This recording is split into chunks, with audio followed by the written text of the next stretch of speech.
সম্মানিত দর্শক মণ্ডলী, আপনাদেরকে নিয়ে আসা হয়েছে ফরিদপুরের মধুখালী উপজেলায় ক্রোকদি ইউনিয়নে। এখানে মাসুদ ভাই তার নিজস্ব জমিতে হাইব্রিড পেঁয়াজ বীজ উৎপাদন করছে। সে অত্যন্ত আধুনিক একটি প্রযুক্তি ব্যবহার করছে। আপনারা দেখলেই বুঝতে পারবেন যে তার যে আধুনিক প্রযুক্তি এই সম্পর্কে আপনারা বিস্তারিত জানতে পারবেন। আপনারা এই ভিডিওটি দেখলে এই ভিডিও থেকে অনেক তথ্য পাবেন যে পেঁয়াজ বীজ কিভাবে উৎপাদন করতে হয় তা আমাদের সামনে মাসুদ ভাই তার জ্বলন্ত প্রমাণ। সে তার অভিজ্ঞতা দিয়ে, তার পূর্ব জ্ঞান দিয়ে সে বিভিন্ন লোকের কাছ থেকে পরামর্শ নিয়ে এবং নিজের বাস্তব জ্ঞান প্রয়োগ করে একটি আধুনিক বীজ উৎপাদন প্রতিষ্ঠান সৃষ্টি করেছে। এখন আমি মাসুদ ভাইকে পরিচয় করিয়ে দিচ্ছি এবং মাসুদ ভাইয়ের মুখ থেকে আমরা শুনবো যে কিভাবে এই অত্যাধুনিক প্রযুক্তিতে উন্নত মানের বীজ কৃষকদেরকে হাতে তুলে দেবে সেই প্রত্যাশা নিয়ে চাষাবাদ করছেন। মাসুদ ভাই, আপনি যে পেঁয়াজের বীজ উৎপাদন করছেন, এটা আপনি কিভাবে এই প্রযুক্তিটা ব্যবহার করতেছেন এই সম্পর্কে আমাদেরকে একটু বলুন প্লিজ। আমি বিগত কয়েকবার ঠাকুরগাঁ, নাটোর ওখানে যে আমি তাদের সাথে আলোচনা করেছি কি সিস্টেমে করলে এই কদম চাষটা আমরা উন্নত করতে পারি। তো ওখানে আমি গিয়ে দেখেছি আপনার 10 ইঞ্চি পর পর একটা করে পিলি দিয়েছে, এরম এই যে 4টা পিলি দিয়েছি। তারপরে এই খুঁটোকে এটা ড্রেন করেছিল সেচ নিষ্কাশনের সহজ উপায়। তারপরে খুঁটো গাড়িতে যখন সুতালি টানাই দিয়েছি পরাগরণ করতে সুবিধা হয়। সেচ ওষুধ মানে যে আমরা স্প্রেগুলো করি আপনার কীটনাশক যে স্প্রেগুলো করি এগুলো স্প্রে করতে খুব সুবিধা হয়, যার কারণে এই আধুনিক পদ্ধতিতে আমরা এই কদম চাষ করেছি। আশা করি বেডের দূরত্ব আছে 22 ইঞ্চি, আর এই এক সারির থেকে আরেক সারির দূরত্ব আছে 10 ইঞ্চি। 4টা করে পিলি দিছি, 22 ইঞ্চি এলো ড্রেন দিছি। তারপরে পরবর্তীতে ধরেন এই যে খুঁটা কাটিয়েছি, সুতালি টানাইছি, আমাদের কীটনাশক স্প্রে করার জন্য খুব সুন্দর হয়েছে। আচ্ছা মাসুদ ভাই, আপনি তো এর আগেও করছেন আর এবার অবশ্যই একটু ভিন্ন প্রযুক্তি ব্যবহার করছেন। আসলে বাস্তবতা থেকে আসলে যে জ্ঞান অর্জন করা হয় সেই জ্ঞানটি মাঠে প্রয়োগ করলে তার পজিটিভ একটা রেজাল্ট আসে, তার জ্বলন্ত প্রমাণ আমরা দেখতে পাচ্ছি। আমরা অনেক মাঠে দেখেছি এবারকার পেঁয়াজের বীজ উৎপাদন, কিন্তু মাসুদ ভাইয়ের এই উৎপাদন প্রজেক্টটা একটু ব্যতিক্রম। আসলে মাসুদ ভাই যেভাবে বললো এটা অত্যন্ত আমাদের দেশের ফার্মারদের জন্য উপযোগী একটি মাধ্যম, যে আপনি বিগত বছরগুলোতে যেভাবে চাষ করেছেন আর এবছর যে পদ্ধতি আপনি ব্যবহার করছেন, এতে কি আপনি আশা করতেছেন যে বিগত বছরগুলোর চাইতে এই বছর আপনার বীজের উৎপাদন মান ভালো হবে এবং বর্তমান অবস্থা কেমন?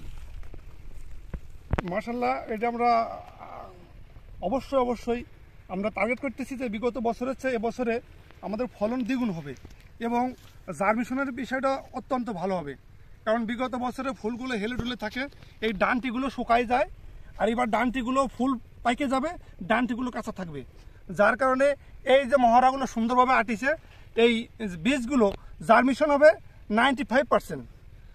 আশা করা যায় এর যে ভালো বীজ ভালো ফসল, আশা করতেছি আমরা ভালো বীজ ভালো ফসল পাবো। আপনারা দেখছেন যে মাসুদ ভাই যে অত্যাধুনিক প্রযুক্তি ব্যবহার করছে, সেই বিভিন্ন জায়গায় সে ঘুরে তার বাস্তব জ্ঞান উপার্জন করে বাস্তবে মাঠে প্রয়োগ করেছে, তার একটি জ্বলন্ত প্রমাণ আমরা আপনাদের সামনে তুলে ধরলাম। এখন এই মাসুদ ভাইকে বিভিন্নভাবে সহযোগিতা করেছে আমাদের আরেক দাদা, সেও বিভিন্ন সময় মাঠে বিভিন্ন ধরনের সহযোগিতামূলক কাজ করে। সে একটি পেস্টিসাইড কোম্পানির সাথে আছে, সেজন্য সে কিভাবে এই ভাইকে সহযোগিতা করেছে তার মুখ থেকে আমরা কিছু কথা শুনতে চাই। ভাই, আপনি একটু বলুন। আদর্শ কৃষক ভাইয়েরা, আসসালামু আলাইকুম। আমি মহেশ বিশ্বাস, সেলস প্রমোশন অফিসার হিসেবে কর্মরত আছি মধুখালী এবং ক্রোকদি ইউনিয়ন। এই মাসুদ ভাইয়ের কদম যে ক্ষেত করছে, এই কদম ক্ষেতে এখানে আসছি আজকে। তা এই যে স্টিকগুলা কাঁচা বা সতেজ রাখার জন্য এখন যে তাপমাত্রা, এর জন্য আমরা ব্যবহার করাইছি ডাইমেনশন, সিনোজেপ একসাথে এবং ফিলথেন। সিনোজেপ হচ্ছে আমাদের ম্যানকোজেপ সাদাটা, এবং ফিলথেন M45 এটা হচ্ছে আপনার ব্লু। এই দেখুন এখনও সরপুরে আছে স্টিকে। হ্যাঁ, এইভাবে থাকলে যত বড় তাপমাত্রা হোক না কেন আপনার এই স্টিকটা কাঁচা থাকবে, এবং স্টিক কাঁচা থাকবে, ফল পরিপক্ক হয়ে আপনার এই বোঠাগুলো শুকাবে না, দানার বোঠাগুলো শুকাবে না। তাইলে আমরা মানে 100% আমরা নিশ্চিত হবো যে পরিপক্কভাবে আমরা দানাটা তুলতে পারবো এবং জার্মিনেশনটাও ভালো আসবে। এইটা আরেকটা আছে আমাদের অ্যারিস্টোডিয়নটা দিলেও হবে। এখন যে পণ্যটা যেখানে পাই, আমাদের শুরু বেশ কয়েকটা পণ্য আছে, তার ভিতরে আপনার অ্যারিস্টোডিয়নটাও, এটাও আপনার স্টিকটা কাঁচা রাখবে। হ্যাঁ, পর্যায়ক্রমে আর কি ছত্রাকনাশক, কীটনাশক এগুলা মারে রাখতে হবে।